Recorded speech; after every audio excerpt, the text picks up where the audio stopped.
He comes to us every Friday at this time. He comes to us on a wave of a rainbow.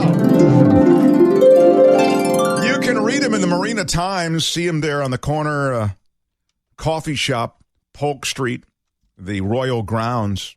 Yeah. He's Michael Snyder, everybody. Hey there, Michael.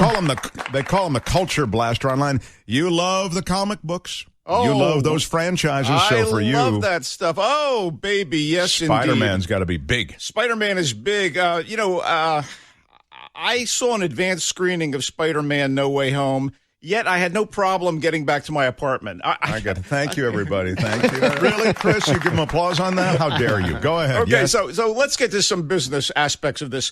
Years before Marvel Studios was founded and made a deal with Disney for distribution and blew up, they contracted out some of their best-known superhero characters to studios including Sony, Fox, and Universal. And Sony kind of hit the jackpot with access to Spider-Man, but eventually Marvel developed their interrelated movie and TV saga, and after Sony's proprietary Spidey movies started to run out of steam, Marvel convinced them to bring the character into the Marvel Cinematic Universe where he could interact with the Avengers, Iron Man, Captain America. Spider-Man No Way Home is the third movie in the recent MCU-connected Spider-Man trilogy, directed by John Watts, who comes out of indie films, by the way, and made a really cool film called Cop Car, and starring Tom Holland as Peter Parker, the beleaguered teen superhero with the spider powers, using their sci-fi standby, the multiverse, alternate realities, other dimensions. This movie manages to tie together all of the previous Spider-Man films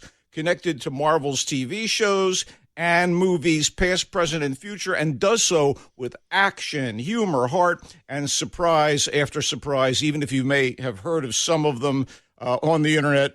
Avoid spoilers. All I'm going to say in that regard is that I have never been so excited and delighted by a flying brick. You'll have to see the movie to understand what I'm saying here. When we last left Parker in Spider-Man Far From Home, the second film in this trilogy, his identity had been revealed to the world by J.K. Simmons' character, J. Jonah Jameson, now depicted as kind of an Alex Jones cyber media rabble-rouser. And poor Petey had been wrongly accused of murdering the stealth supervillain Mysterio. The fame and notoriety are ruinous, and the kid wants to have the world forget about his true identity. So he goes to Marvel's master mage, Doctor Strange, played in delightfully snarky and exasperated style by Benedict Cumberbatch, as usual, to have the sorcerer cast a spell. But mid-spell, Peter starts asking for his girlfriend, MJ, his best buddy, Ned, and his aunt and guardian, May Parker, to be able to remember his secret, sending the spell off the rails and opening up portals to other realities and allowing villains from the other pre-Tom Holland Spidey movies into Marvel's current universe. To say more would be criminal, although the trailers do show the great Alfred Molina and Willem Dafoe and the not-so-hot Jamie Foxx reprising their villainous roles. The science is ridiculous. Yeah, it does sound ridiculous, Michael. I mean, it doesn't sound very plausible. It was wonderful. Holland has grown with the role, lovable and earnest as Peter, and Peter is facing serious personal crises. Zendaya as his girlfriend, MJ, Jacob Batalon as his best buddy, Ned Leeds, and the lovely Marissa Tomei as Aunt May, or should that be Aunt Tomei? Anyway, they're all terrific too, and the repercussions here are going to reverberate throughout the Marvel movies and Sony Spidey movies. No Way Home is a fangasm for anyone familiar with the decade-plus-long Marvel cinematic films. And especially those who also watched the Sony movies that featured Spider-Man beforehand. It's only in theaters for now and should kill at the box office. Wait, wrong choice of words. Will it be a superhero super spreader? Let's hope not. Or will it be a brick?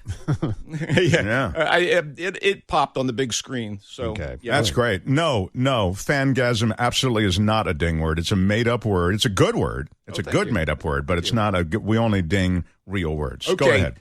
As I've said before, I love me a good film noir, vintage, mid-century, or modern, American or French, and I love the movies of director-screenwriter Guillermo del Toro, with only one exception. Didn't like Crimson Peak, but Pan's Labyrinth, Kronos, The Shape of Water, Hellboy, oh my God, awesome. So I'm pleased to report that his remake of the 1947 noir classic Nightmare Alley is pretty good. As with all of Del Toro's movies, the cinematography and art direction are to die for, and the casting, starting with Bradley Cooper as Stanton Carlyle, a con artist who graduates from working at a spooky traveling carnival to having a successful big city nightclub gig as a mentalist. He's spot on. And after sucking up to a carny mind reader and her dissolute husband, Stanton convinces a girl who works at the carnival to leave with him and be his assistant in the mind reading act. They're doing well, but they're surrounded by wealthy audience members at the upscale club where they work, so Stanton can't resist the chance to rip these Richie Riches off.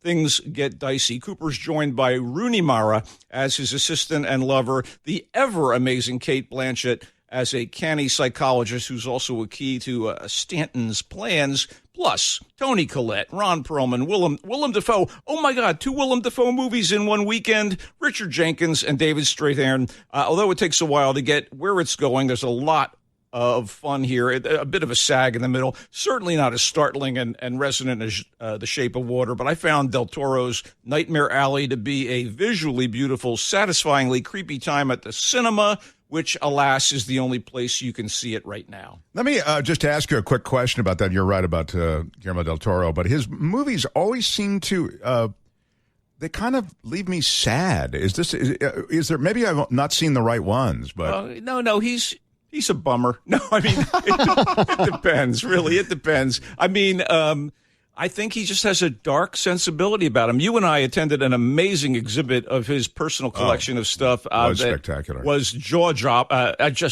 You felt like you were plunged into one of his fantasies. It was exquisite. And I have to say, I mean, he has great comments on the human conditions, and all his stuff is evocative of different emotions. So I don't mean to say that it's just dark, but I just wish there was a happy ending on one of those. You just don't get it, do you? I don't. What are you? I don't. Pollyanna, come on, get with it. Look, go ahead. Keep going. All right. I totally wanted to adore The Tender Bar, a coming-of-age movie set in the 70s and 80s based on a best-selling memoir and directed by the able filmmaker who made Good Night and Good Luck. Oh, one George Clooney, to be exact. Wow. Plus, it co-stars Ben Affleck as Charlie, a bartending good guy father figure to his fatherless nephew, J.R., played by rising young actor Ty Sheridan, best known for his work in a mediocre young adult sci-fi adaptation whose name I will not utter, and a few X-Men films. But he was quite good in the indie drama The Card Counter, as well as Mud.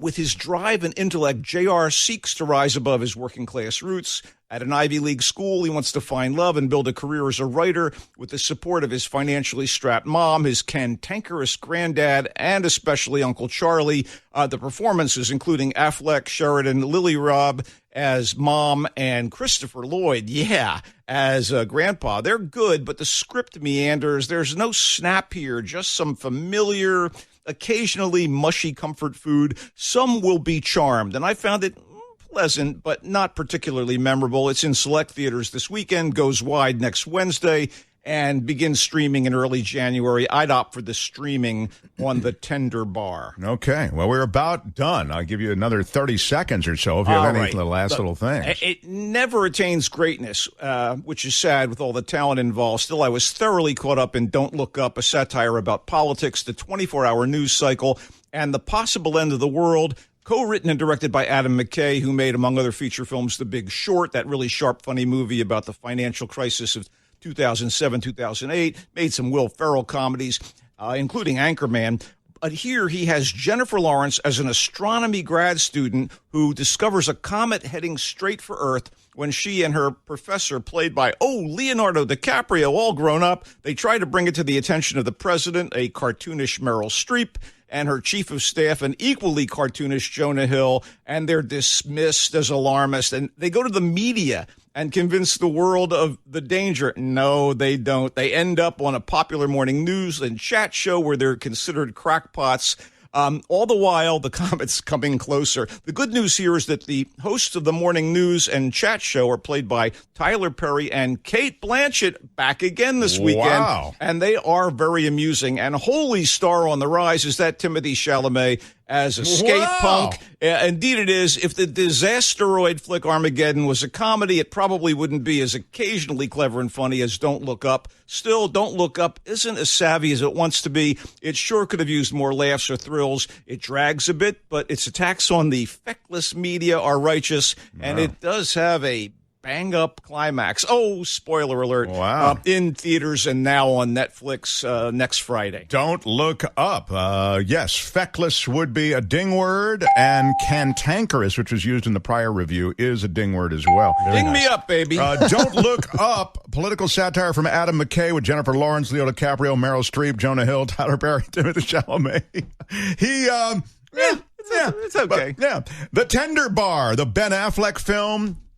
He wanted to love it, to use his words, Michael's words. Yeah, man. But to also use your words, you said, no snap. Some will be charged up, but you said, the Tender Bar, maybe wait for the stream. Nightmare Alley, the Del Toro film. Bradley Cooper, Rooney Mara, Cate Blanchett, and Toni Collette. I mean, I can't miss with that lineup. You thought it was okay. Yeah, it was okay. You know what? I saw some of the twists coming down Broadway. That's all I'm going to say. But I thought it was beautifully realized. That sounds like, and that's in theaters only right now. At the moment, yes, Nightmare Alley. And then finally, the big film for the weekend, Spider-Man No Way Home. No Way Home, baby. The indie director brings a huge project to the screen, Tom Holland. It's to use your word, a fangasm. Oh, yeah, man. That and the new Hawkman series on Disney+, both of them are for Marvel fans and will delight them. There's surprises galore. By the way, my column, the Coastal Commuter column in the current issue of the Marina Times is called Holiday Drinking to the Extreme. So I recommend people go online at marinatimes.com and check that out. I think you'll be amused or maybe inebriated. I don't know. Marinatimes.com. You can find them here on Fridays. And we say goodbye to the Culture Blaster. Bye, Michael. See you, Michael. Fare thee well.